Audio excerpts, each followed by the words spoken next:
আসসালামু আলাইকুম সুপ্রিয় দর্শক, আপনারা দেখতেই পাচ্ছেন আমার ক্যামেরার সামনে একটা ছোট্ট পেন। আসলে কম দামের জিনিস কিনলে কেমন লাভবান হবেন আর বেশি দামের জিনিস কিনলে কেমন লাভবান হবেন সেটা দেখানোর জন্যই আপনাদের সম্মুখে এই ছোট্ট পেনের একটা ভিডিও আমি উপস্থিত করছি। এই যে দেখতেই পাচ্ছেন পেনটা, এটা একবারে সীমিত দাম, 200-400 টাকা দাম। কিন্তু 200-400 টাকা যে অনুযায়ী দেখা যাচ্ছে যে জিনিসগুলো ব্যবহার করছে, একটা ব্যাটারির দামই 400-500 টাকা হওয়ার কথা, কিন্তু কীভাবে তারা 2 থেকে 300 টাকা বিক্রি করে।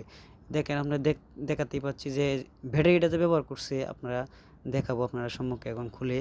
একবারে দেখলেই বুঝতে পারবেন যে এটা তারা 2 থেকে 300 টাকা কীভাবে বিক্রি করে দেয়। কারণ ফ্রেমটার দাম প্রায় 100 টাকার মতো খরচ আছে। তাহলে একটা ব্যাটারি, একটা মোবাইলের ব্যাটারির দাম 300 টাকা 250 টাকা দাম আছে। তাহলে তারা পেন সমস্ত কিছু ওকে করে কীভাবে 200 টাকা বিক্রি করে, সেটা দেখানোর জন্য আপনাকে দেখাবো।